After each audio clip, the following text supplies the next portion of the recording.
Okay, hey guys, welcome back to my channel. So today is day, I don't know what day it is in Bali. But yeah, I am leaving the Kuta Seminyak-ish, still not really sure where I am, area today. And going up to Luwak in Mengwi, which is closer to Ubud but not quite in Ubud either. Yesterday I went on an Instagram tour by GetYourGuide. I found the tour on GetYourGuide. Actually, I found it on Jasmine. My Siri wants to do something. Please don't.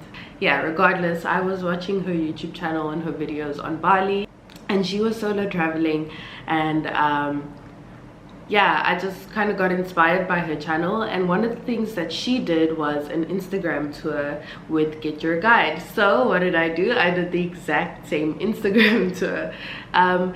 One, because it's a little bit of a pain to have to organize like logistical stuff yourself when you're solo traveling. Two, I wanted to experience Bali from the perspective of a Balinese person. Like, yes, there are touristy places, but they're explaining it to me from a Balinese perspective. And three, I wanted to get really good pictures in Bali without giving myself a headache and like having to overcome like social anxiety. So GetYourGuide is it's actually an app, so I can show you. So it's this GetYourGuide app, and then you go into it. They're also online. They have a very functional website, so you can also check that out. But you can say like, where are you going? So here it says suggestions, Denpasar, Indonesia. Okay, and then it suggests Denpasar night street food walking tour. So that's, my app is set in rands. I don't know why, because I don't think I used it in South Africa, but anyway, 976 rand. It's got 5 stars. You can cancel for free up to 24 hours, and it looks really good actually. Looks like a good tour, right? So yeah, so that's how the GetYourGuide app works. So I then went online. I will drop the link to the actual tour that I did, because I think it's a pretty standard tour where you get to see the bulk of the things that people go to Bali to see. You get to, although I was rained out, but we're getting to that. You get to my itinerary. Actually, I'll read you my itinerary. My itinerary looked like so. Okay, so the first stop, it was a 6.5-hour tour. I think it was longer than that, to be honest. It starts pretty early. You can set it to start at 4 a.m, 5 a.m, or 6 a.m. And I had set it to start at 6 a.m, but my guide messaged me like the day before and was like, I hear you, but I think we should start earlier, because on the app it actually said that if it is peak season for tourism, then you need to start at like 4 in the morning, and I'm just not a morning person, and it's off season. I think there's never actually an off season in Bali, because I see tourists everywhere. But yeah, the app suggested that you start earlier, but I set it to 6 because I was like, oh, it's not peak traveling season, it shouldn't be that bad. Yo. Started as early as you humanly can. So he asked me if we could set it an hour earlier, and we set it to 5 a.m. So it started from 5, and I got back to my accommodation at like 3, I think.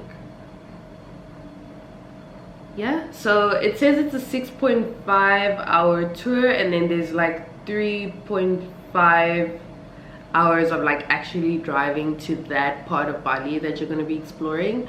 So it's like about 10 hours, I guess. Would I do it again? Definitely. I definitely suggest it. I couldn't really vlog, which is the reason I'm doing this sit down style video, because it was just really hectic. Like, there's a lot happening, and I mean, you probably could vlog in that situation, but I'm just not, I can't multitask, like not like that. I want to take in the sights and also get my photo taken by my guide, and to just vlog on top of that, I felt like I was gonna miss it completely. I was able to vlog some things, but yeah. So anyway, so I'm gonna intercut that into this video, but I'm just explaining how this works. Well, it might not be an intercut, it might follow. You know what I'm saying. So yeah, so my guide picked me up at 5 in the morning. My guide's name is Joni. He is absolutely amazing, and if you want to do any kind of tour in Bali, I would definitely suggest that you give him a call. He can speak fluent Korean and fluent English. So 여러분 추천할게요. So actually, a funny story of how I found out he's fluent in Korean is, I don't know how this happened, but for those of you who are new to the channel or don't know, I live in Korea. I'm South African, but I live in Korea at the moment. And I guess I just bought a new laptop because my other laptop was just like too old, so I bought a new laptop. So obviously if I buy a laptop in Korea, like the keyboard and everything is multilingual, like it's got English and Korean on it, and certain sites that you go on will go to Korean first before they switch over to English type of thing. So I guess even though I use the Get Your Guide website in English, it somehow figured out that I'm in Korea. I did pay in won, maybe that's why. I paid in won, but I mean like and so I get this message the day before my tour, like in the evening. So now I'm just like, what? I get this message, 안녕하세요. I'll actually read it to you because this chat was like, I was very confused. Okay, so I get this message at about like 7 o'clock the night before. 안녕하세요. So I don't respond. Like I read it, but I don't respond because I'm like, what? And KakaoTalk is also just like, you don't know this person, and they're also not using a Korean number, so you might want to be careful. I read it and I ignore it because I'm just like, oh, it's like some weird form of spam. Because like I kept getting like random Korean messages about like actual logistical things when I landed in Bali. I'm guessing that's just like a Korean automatic thing that happens with my mobile provider or whatever. So I was just like, whatever. But if it's on KakaoTalk, I'm like, okay, they got a hold of my contacts from whatever mailing list or whatever, and so it's spam of some kind. So I like write it off, and then like 3 minutes later, 제가 내일 가는 가이드입니다. I'm like, oh, okay, this is weird. I didn't think you would message me through KakaoTalk, but I guess you thought I'm Korean, which is why. So I'm like, 안녕하세요. So then he's like asking me like logistical things. He's like, 반갑습니다. He's asking about like my hotel name, and I'm like responding in Korean because I'm just like, I'm gonna go with this. And in my mind I'm thinking, what if this guy like genuinely only speaks Korean and like, you know, Balinese languages but no English? I was just like, oh my gosh. It's okay because I can speak Korean, but I just wasn't expecting to have to, especially on a tour guide, I mean on a guided tour where a lot of the things, like I don't know a lot of Korean for certain things. Like I don't know a lot of religious terms in Korean, or like if you're explaining a story of something that happened at a temple, I don't even know what a temple is in Korean. So do I? No, I don't. I don't know that particular word. I mean, my general listening in Korean is pretty decent, so sorry, I have to do a time check because I actually have to check out soon. Okay, but anyway, my listening in Korean is pretty decent, so like even if I don't know like certain words that you're saying, I will almost like 70% or 80%, depending on the conversation, understand what you're trying to tell me. Like I'll know what you're trying to tell me and I'll understand like that amount of the conversation if we're talking grammar and like vocab and stuff. And then the other stuff is like stuff where like, so yeah, so I'm stressed at this point, but I'm like, I'm gonna roll with it. I'm gonna respond in Korean. So I tell him my Airbnb name, and then he's like, 혹시, oh, and then also this is how I know he's fluent in Korean, because he doesn't type like a Korean learner like me. I type in proper Korean, like textbook Korean, Koreans don't type like that. It's like when you learn Afrikaans in school, South Africans, when you learn Afrikaans in school, and then you actually like text an Afrikaans person and you're like, what are you saying? You know what I mean? It's like a different language altogether. Like, the way people learn languages is not the way the languages are spoken. So he's like typing like, I'm trying to think of an example. Like when you say 있잖아요. 있잖아요 has like, you know how you spell it? It's it like 있다, 있자. 나 요 있잖아요. But when Koreans text 있잖아요, that's just too much admin for them, and so they just go like 있잖아요,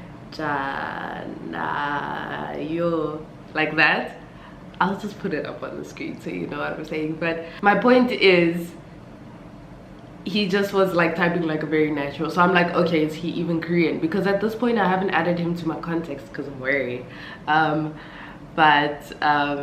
Yeah, so I can't see his profile picture. It's just this like huge red globe thing with like an exclamation point. Like, are you sure you want to add this person? You don't know them. Thanks, Karol. I appreciate the feature. But yeah, and then cool, fast forward to the next day after I've now agreed to do everything that he has asked me to do, basically just moving the tour up an hour early and standing outside my villa and all of that. The next morning I'm like, okay, it's time. So I leave and then I'm outside and I send him a message like, I'm outside but I don't see you. But it's because my Airbnb is in like this weird alley that a lot of people kind of miss. You can miss it very easily. So I'm like, oh, okay, let me just walk out to the main street. And he's like, where are you? And I'm like, oh, okay, I'll just walk out. And I walk out and he's like, you're not Korean. I'm like, I know, right?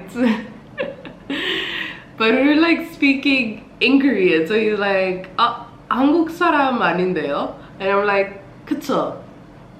So yeah, and then he was just like, oh, 안녕하세요. I'm like, 안녕하세요. I even bowed. I was like, let me be extra. And he's like, oh, 반갑습니다. I'm like, 반갑습니다. And then we get in the car and he's like talking to me like, how did this happen? And I'm like, oh, 저 한국에 사니까 이렇게 되는 것 같아요. So we're just like amazed at the fact that I'm not Korean, whatever. So we're speaking Korean for like 20 minutes. He's explaining to me what we're gonna do today, the itinerary for today, how it's gonna work, the options I have of like, do I want to do this before lunch or after lunch? So I'm like, oh, there, and I'm like asking questions in Korean and stuff. 유명 있는 중에 커피가 발리 혹시 들어봤는데 루왁 커피? 아, 네네네, 들어봤어요. 그 루왁 커피 원래 발리만 있어요. 아, 그래요? 예. 아, 그래서 유명해요? 예, 엄청 유명해. And we speak Korean for like 20 minutes and then he just switches to English and I'm like, oh, thank God. It's like I have nothing against Korean, but I just feel like in this situation, because he speaks English, it's not necessary for us to be speaking Korean. It's like, it's great language practice, but it's also 5 in the morning and I'm exhausted. And even in Korea, unless you are Korean, I have no reason to be speaking Korean at 5 in the morning. I'm not that good at it yet for it to be like automated response. You know, like my brain is working here. Like the longer I speak Korean, the hotter my brain gets. So I'm just like, it's 5 in the morning, it's a 10-hour tour. This is gonna be interesting. But yeah, he switched to English. So yeah, my point was, I digress. My point was that he's fluent in English and Korean.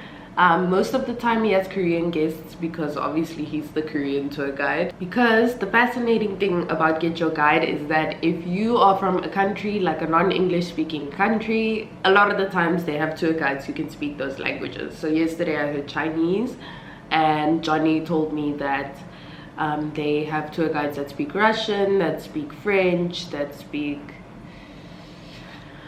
Look, I can't remember all the languages he mentioned, but the point is you should look into if you can find a tour guide in your language because you might be able to. And then yeah, we went and we did the tour. First stop of our itinerary was Lempuyang Temple. And that was like, so from my accommodation driving to that part of Bali was about 2.5 hours, I think. Sounds about right. 2.5 hours. And yeah, we drove there, and then it's like up this massive hill. So like, yeah, they do say that if you have heart problems or you're like pregnant or something like that, you shouldn't do the tour because it's physical, that part particularly. I am like, I don't have any particular health problems, but I'm just unfit, so it was hard.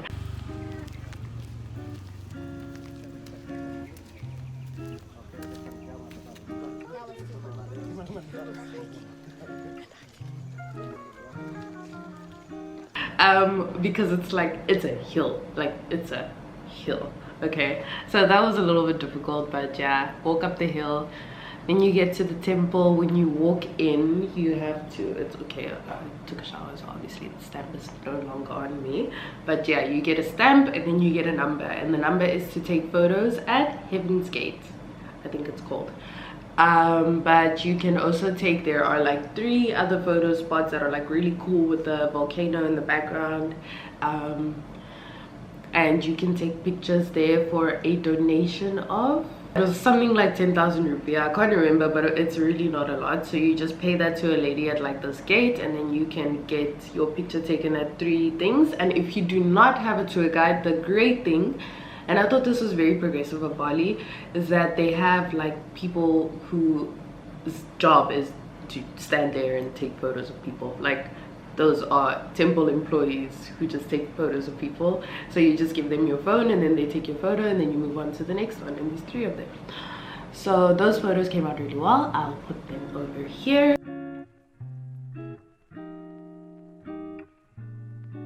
We walked up to the front of the Heaven Gate stairs, and then we did like a little photo shoot there, because in any case you have to wait. Like, we got there at like 7ish. It was really early. Like, we got there very, very early, and I was number 83, and they were on like number 30 something, I think, or 40 something when we got there. So no, it was 30 something actually. So yeah, we did that, and then we still had time to kill, went up the hill again, and went then to Heaven's Gate, took photos around like the, not to Heaven's Gate, but like to the temple. Took photos around the temple, like in the front of the temple.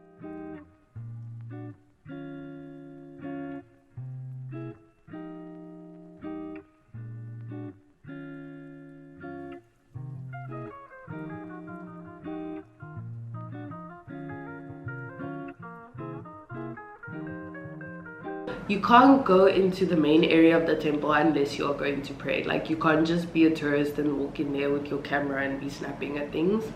You need to be going to pray. And then ladies, you cannot enter the temple, like the actual building of the temple, if you are on your period. That's another thing. Then you also have to, there are other rules. You have to wear a sarong. So my guide brought one with him. I assume if you don't have someone to give you one, then you need to buy one. There's like stalls and little markets on the way up. So you have to wear a sarong, and you can't show your shoulders. You have to keep your shoulders and your back covered at all times. There are other rules that I don't remember right now, but yeah, those are the main ones. And then when you enter like the front of the temple and like the waiting area, I guess, for the gates of heaven, there is a lady who will stand with holy water, and she will like, I don't know what to say this is, but like bless you with holy water basically. And then yeah, you can just take photos around there, or you can like wait. And so we waited, and we waited for like 2 to 2.5 hours, I can't remember exactly, to get our photo taken. And then you like, it's very quick. It's like you get 10 seconds to think of like 3 or 4 poses maximum, and then you take your photos, and then you're out. Like, it's very quick, and you wait very long to do that. And Joni told me that if I had started my tour at 6 o'clock, we would have waited like 3 to 4 hours just for that 10-second photo shoot. So yeah, the photo is incredible.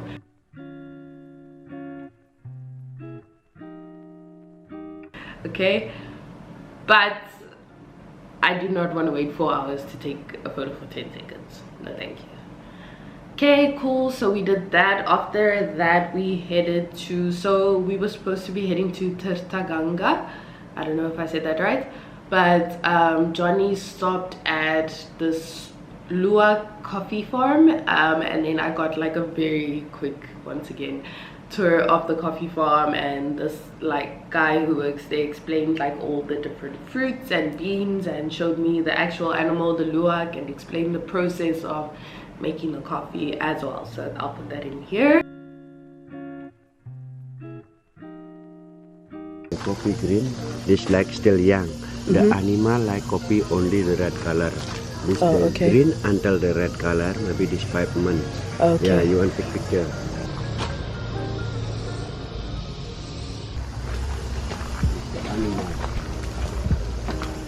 This is the luwak? They call Luwak. Luwak, the active in the night, all day is sleepy. I have this animal example for you. In the mountain, many animals just free. Like the ben coffee and then the poo. This is the best coffee. I'm collect poo in the mountain, yes, collect poo. This is dry again, and then washing until clean, washing again, yes. The cleaning a dry again. Yeah. This is finished dry for the process, the cleaning for the process roasting, okay. Finish roasting for the grind, I make for the coffee powder.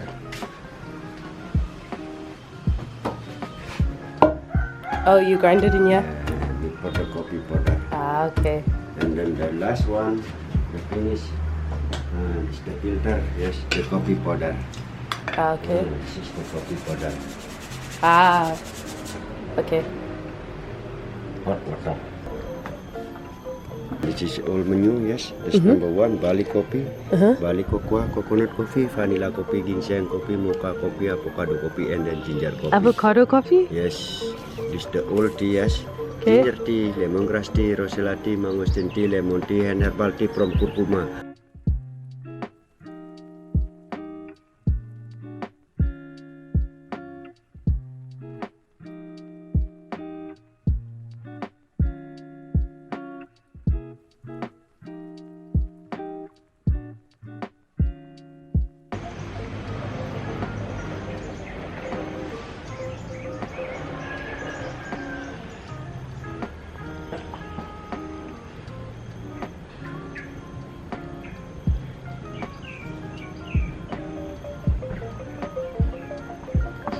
Last one, herbal tea.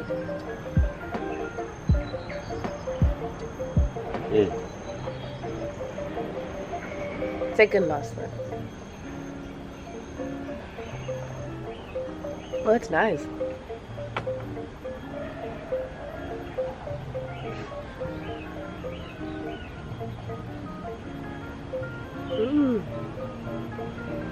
Do the teas have sugar in them? Yes. Oh, okay. And then the best one. The best one. Okay. Poo. Poo?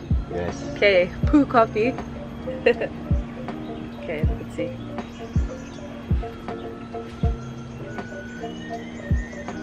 It's hot. Hot? Hot, yeah.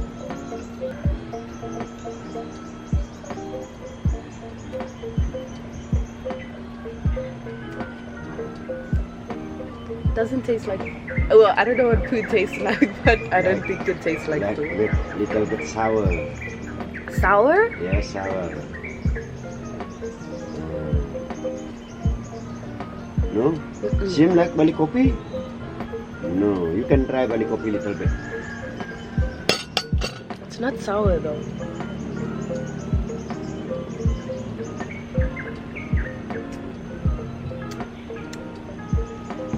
The Luwak coffee is better.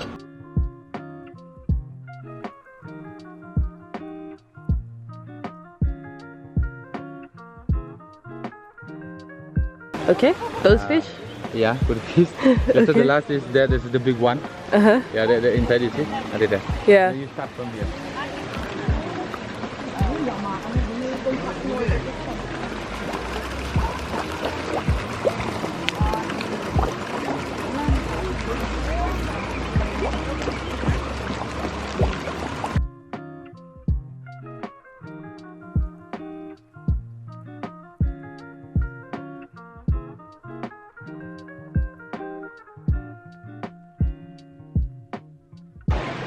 Okay, I am an Instagram model today, let me tell you. Okay, we're going to the restaurant now.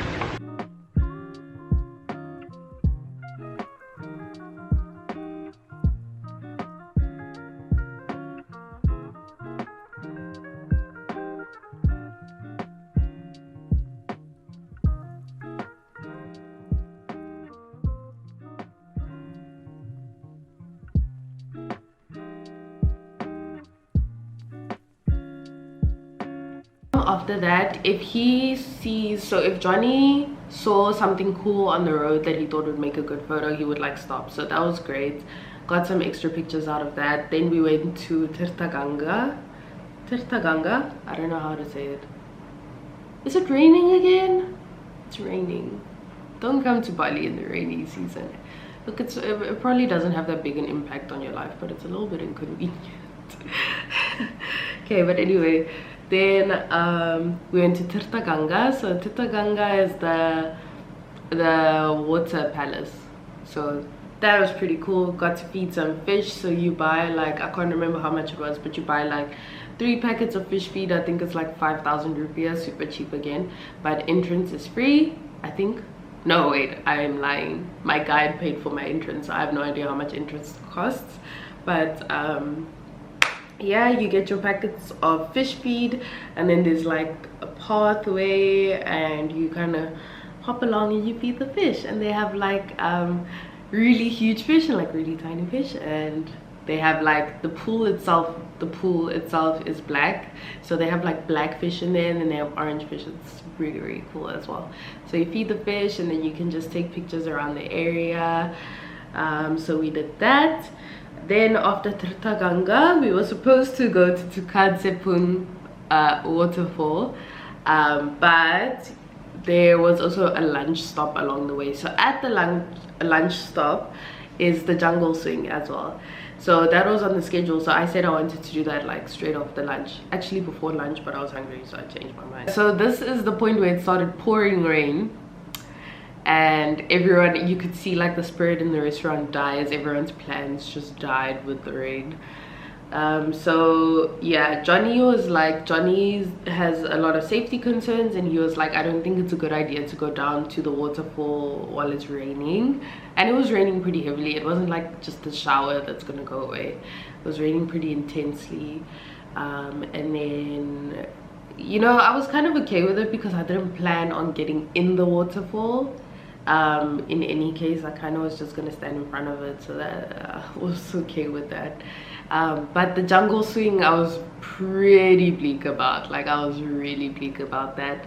But yeah, we managed to do it. So the rain stopped for like exactly 10 minutes or something, and in that time Joni had managed to get the guys to strap me to the jungle swing, and I was able to swing.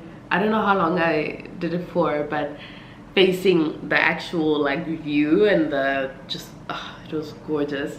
And then turning around just for the sake of a photo. It was just amazing, because the second that I turned around and did the swing for like a couple of times, it started pouring rain again, and I had to like quickly get off the swing because it was pouring rain, and it just kept pouring after that. So it was like his timing and the way he was able to find a gap. He was like, it's not raining too heavily right now, do it now, was just amazing. And I was like, I was gonna be so bleak if I didn't get to do the swing. Even though I was scared, I'll leave the audio on in the clip, but like, just to keep it real with you guys, I'm actually afraid of heights, but you know, I have this thing of pretending I'm not afraid of heights, but I actually am. But yeah, it was really, really good. And I was just really happy he found the gap.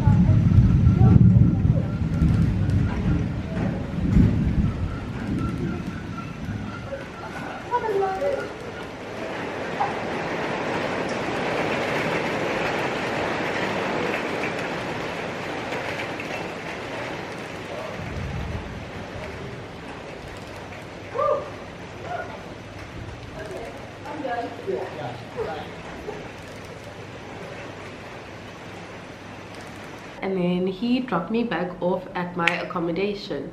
And yeah, I would definitely recommend doing a tour with Get Your Guide, first of all. Second of all, I would really recommend Joni. Personally, I had like a really good experience. He taught me a lot about like Balinese culture, and he answered any random questions I had. Like I had questions about the schooling system and he explained it to me. It might be, I don't know why, but I was just very curious seeing the kids walk around in their uniform. And yeah, he answered like any random questions I had. We spoke about like Korean culture, South African culture, Balinese culture. It was just a really good experience. And yeah, I would definitely recommend Joni. I will leave his Instagram and his contact details behind. You know what, I'll leave his Instagram down below, and then if you need his contact details, send me an email and I will send them to you. Just, I don't want to put his information out there like that. And you can always also just DM him on Instagram, so there's that too. So yeah, Joni, if you're watching this, thank you so much. I had an amazing time. You took amazing photos that are just spread out throughout this whole video. And yeah, if you guys are thinking about taking a holiday to somewhere nice, I definitely suggest Bali. And if you are solo traveling, I would definitely suggest doing an Instagram tour, at least for one day, because then you have photos and you don't need to worry for the rest of your trip about taking really good photos to prove that you were in Bali. Not to prove, but just, you know, for you to remember that you were in Bali instead of like taking a bunch of selfies and stuff. So yeah, if you enjoyed this video, please give it a thumbs up, like, comment, subscribe, and press the notification button so that you can stay up to date with more of my content. Thank you guys for watching. Goodbye.